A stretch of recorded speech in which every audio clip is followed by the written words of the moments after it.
তো ওই জায়গাগুলোতে যদি আপনি শুধু প্রফিটের কথাটাই চিন্তা করেন তাহলে তো সেটা হয় না। আমাদের যে একটু শ্বাস ফেলার জায়গা থাকবে সেটাতে আর আমরা ফ্ল্যাশ ফ্লাড বান্দরবনে বা পাহাড়ি অঞ্চলে এটা খুবই কমন এবং খুবই ডেঞ্জারাস একটা বিষয়। আমি একটু অসুস্থ ছিলাম, ঈদের নামাজটাও এবারে পড়তে পারি না, এত অসুস্থ ছিলাম, এত জ্বর ছিল। শুধু মানুষেরই মূল্য নাই, না হলে সবার মূল্য আছে, শুধুমাত্র আমাদের।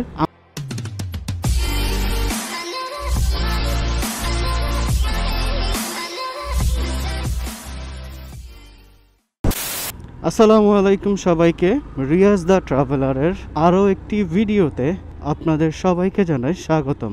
আমি এখন আছি হচ্ছে শনিয়াখড়া শনি মন্দিরের পাশে, এটা হচ্ছে আয়শা মোশাররফ মার্কেট, আমার বাঁ পাশে যেটা আছে। আচ্ছা, আজকে বাহিরে কোথাও যাচ্ছি না, আজকে একটু মাতুয়েল যাব হচ্ছে এক ফ্রেন্ডের কাছে। অনেকদিন পর আসলে আবার ক্যামেরাটা একটু মাউন্ট করলাম। কি একটা অবস্থা করে রাখছে এই জায়গাটা,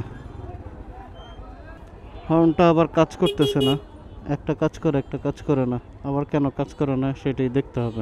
সিট হাইট বেশি হইলে যা একটা প্যারা খাইতে হয়, ধরেন ডানে বামে যদি কোথাও যদি কোনো গর্ত থাকে তাহলে অনেক প্যারা খাইতে হয়, যেটা বলার বাহিরে। কারণ মাপ মতো না হইলে কাত হয়ে যায়, তখন আরেক ঝামেলা হয়ে যায় আর কি।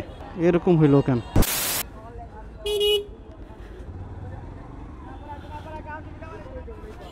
নর্মালি সিটির ভিতরে আমার কাছে ক্যামেরা লাগাইতে মন চায় না, কারণ এত জ্যাম, এর মধ্যে আবার কথা বলা কেমনে, কনসেন্ট্রেট ব্রেক হয়ে যায়। একটু লম্বা সময় নিয়ে বিরতি না দিলে ভালো লাগে না। যাই হোক, ঈদটা মানে সবার কেমন কাটছে আমাকে একটু জানায়েন।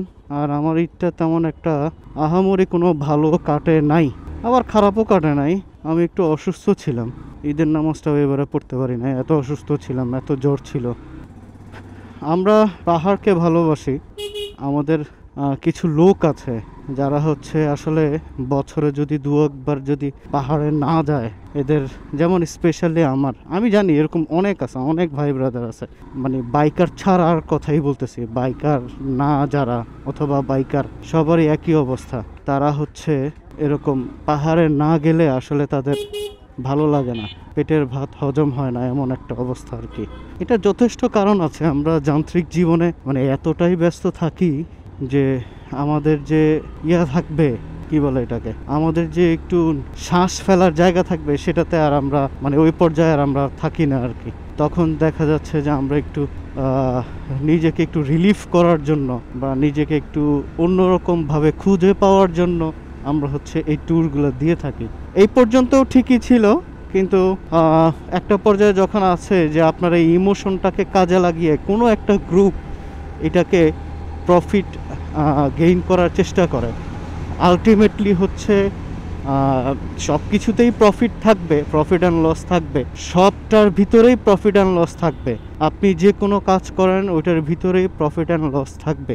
সবাই চায় প্রফিট করার জন্য, কিন্তু এর পরেও মনুষ্যত্ব বলে মানুষের যে একটা এই যে যারা যাচ্ছে তাদের তো একটা ইমোশনের একটা জায়গা থাকে, তাই না? তাদের একটা ইমোশনের জায়গা থাকে। তো ওই জায়গাগুলোতে যদি আপনি শুধু প্রফিটের কথাটাই চিন্তা করেন তাহলে তো সেটা হয় না, শুধু টাকা কামানোর কথাই যদি চিন্তা করেন সেটাও তো হয় না। এই যে কি ফ্ল্যাশ ফ্লাড বান্দরবনে বা পাহাড়ি অঞ্চলে এটা খুবই কমন এবং খুবই ডেঞ্জারাস একটা বিষয়। যে জায়গাটাতে এই ঘটনাটা ঘটছে, যে 33 জন গ্রুপ নিয়ে একটা যিনি গিয়েছেন, 33 জন গ্রুপে মাত্র 2 জন সামাল দেয়।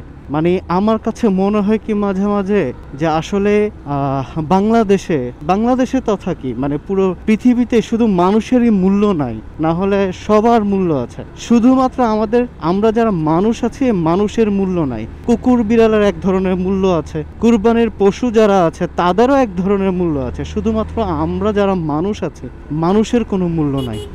কেন এই কথাটা বললাম? আপনি 33 জনকে নিয়ে যাচ্ছেন, আপনার নিজের কোনো এক্সপেরিয়েন্স নাই, এরপরে হচ্ছে আপনি মানে কি বলবো আর এটা, আমি আসলে অনেক কথা বলবো ভেবে আজকে হচ্ছে ইয়েটা করছিলাম, মানে ক্যামেরাটা চালু করছিলাম, কিন্তু অনেক কিছুই আসলে অনেক কিছুই ভুলে গেছি। আমি শুধু এই জিনিসটাই হচ্ছে আমার কাছে কেন জানি লাগে যে সবারই সব কিছু ঠিক আছে, কিন্তু আমরা যারা মানুষ আছি মানুষেরই কোনো মূল্য নাই। আমি যে জায়গাটায় এই ঘটনাগুলো ও চাচা, কি হলো চাচা? আমি ওই জায়গাটা গিয়েছিলাম একবার, এই যে জায়গাটার কথা বলতেছে আর কি, ওই জায়গাটায়, ওই জায়গাগুলো এত ডেঞ্জারাস। ওইখানে আমরা যখন গেছি, এটা হচ্ছে 2022-এ গেছিলাম। আমাদের যে গাইড ছিল উনি ঝিরিপথ দিয়ে যাচ্ছে, হঠাৎ করে উনি পাহাড় বাওয়া শুরু করে দিয়েছে। আরে কি রে ভাই, পাহাড় কেন? উনি কোনো কথাই বলে না। আমাদের মানে একবার দুইবার ইয়ে করে পালংখিয়াং গিয়েছিলাম যখন, তখন এরকম হয়েছিল। একবার দুইবার মানে তিনবারের সময় মানে রাগ উঠে গেছে। উনি দেখি তারপরও কোনো কথা বলে না। আপনি নিজে এত সুন্দর ঝিরিপথ, ছিপছিপ বৃষ্টি হচ্ছে, কখনো মানে মুষলধারের মতো বৃষ্টি হচ্ছে, আপনি নিচে এত ভালো রাস্তা থুয়ে পাহাড় বাওয়াটা কিন্তু খুব কষ্ট। তো উনি কি করছে, উনি ওইদিকে না গিয়ে আমাদের কি ইয়েতে ঢুকাইছে, এই ঝিরিপথ দিয়ে না গিয়ে পরে পাহাড় বাওয়া হয়েছে। পাহাড় বাওয়ানোতে আমাদের মেজাজ খারাপ হয়ে গেছে। পরে উনি আমাদেরকে বললো যে দেখেন ভাই, আপনারা তো ঝিরিপথগুলো সুন্দর দেখতেছেন, ঝিরিপথ যতটা সুন্দর তার চেয়ে বেশি ভয়ঙ্কর হলো বৃষ্টির সময়, যখন হঠাৎ করে সাডেনলি যখন বৃষ্টি চলে আসে, তখন এটা মারাত্মক লেভেলের। কারণ আপনি কল্পনা করতে পারবেন না এই ঝিরিপথগুলো তখন কেমন অবস্থা থাকে। আচ্ছা, আমি তো চলে আসছি।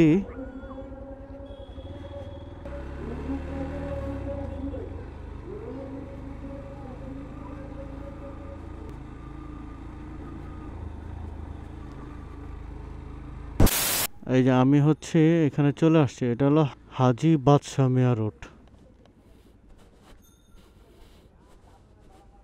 এই যে এই জায়গা হাজী বাদশাহ মিয়া রোড, মুসলিম নগর। এই যে এদিক দিয়ে হচ্ছে গেলে সোজা মেইন রোড। এই যে এখানে ওর সাথে আড্ডা টাড্ডা মেরে দেন হচ্ছে বাসায় যাব ইনশাআল্লাহ। বাসায় চলে যাচ্ছি এখন।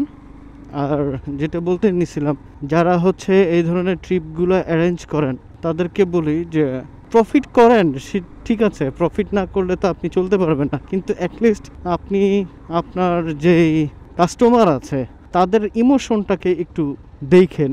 কারণ একটা যান যদি চলে যায় বা ক্ষতিগ্রস্ত হয়, এটা আপনি কখনো অর্থ দিয়ে আপনি কখনো মানে অর্থে পরিমাপ করতে পারবেন না, এটা সম্ভব না।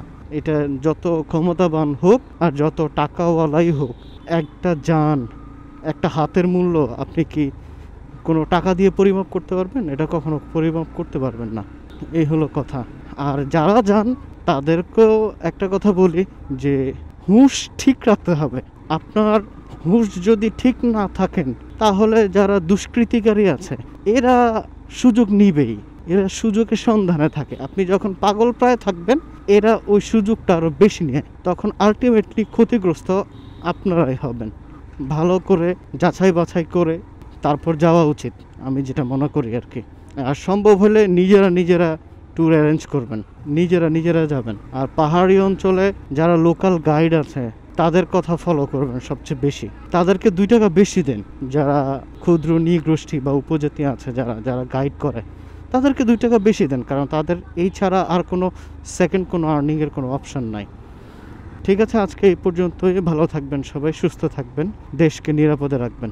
আসসালামু আলাইকুম।